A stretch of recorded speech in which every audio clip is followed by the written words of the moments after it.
how much weight should I use in the gym? How much weight should I use in this exercise versus that exercise? How many reps should I do?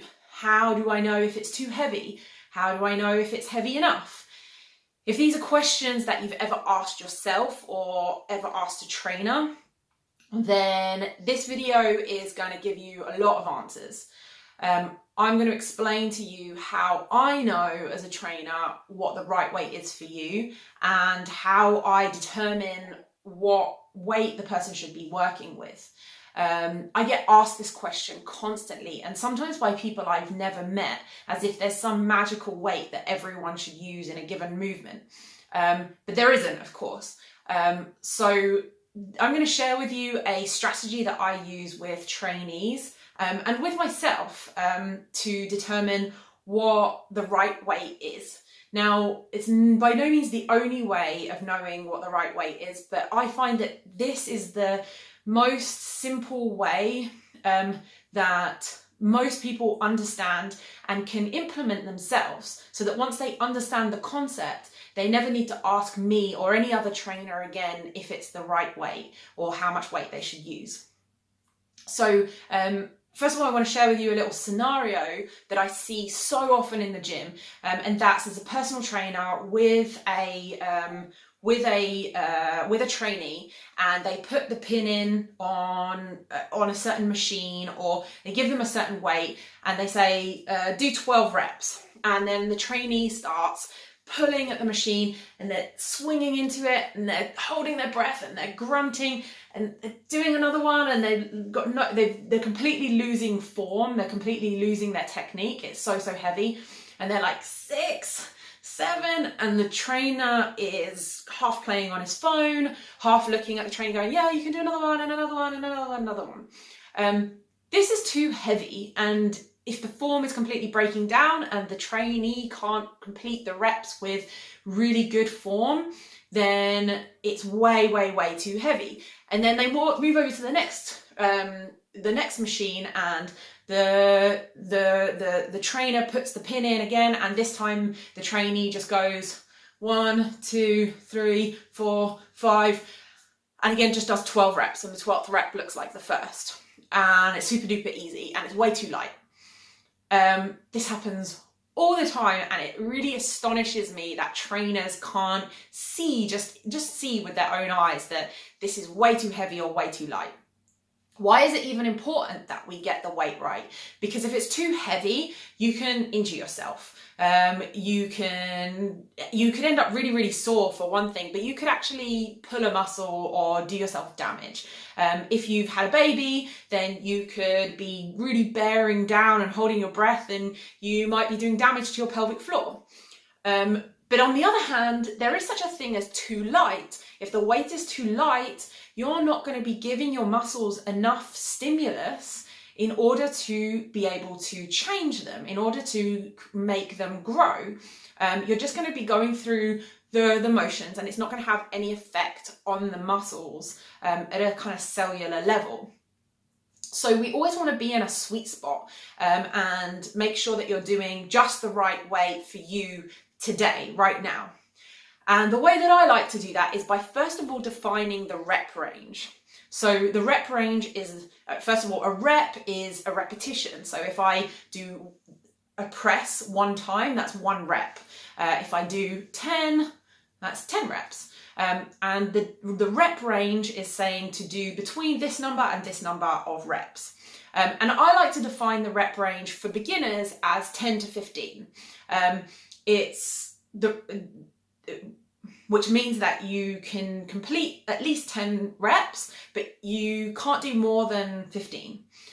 Why this specific rep range? Well, we know that this rep range is pretty good for building muscle and building strength. And we also know that it's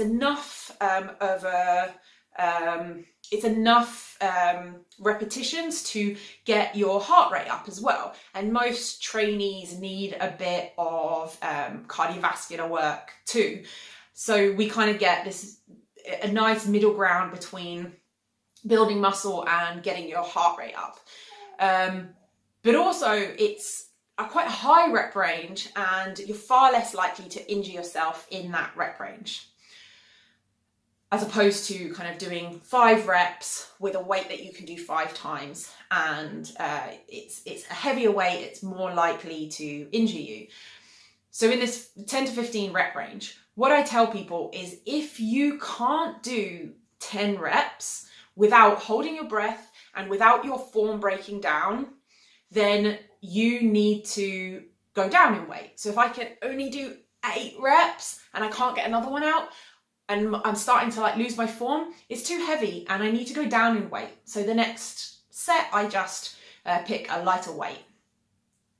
If I can get to 15 though, this weight is too light and it's not enough, it's not heavy enough, and it's not enough of a stimulus to create any sort of change. So I need to go up in weight the next set or the next round, okay? So if you can't do 10, you need to go down in weight or resistance, and if you can do 15, you need to go up in weight. That means if you can do 12 and you feel like you possibly could squeeze out a couple more, but you feel like your technique might start to get really crappy, then that's perfect. Just leave it there. So this means that when you go to the gym today and you start training today, you know how much weight is right for you today. But next week, when what you did last week is easier, or next month or whatever, at some point what you're doing today is going to get easier. And you're going to be able to do 15 reps when before you could only do 10.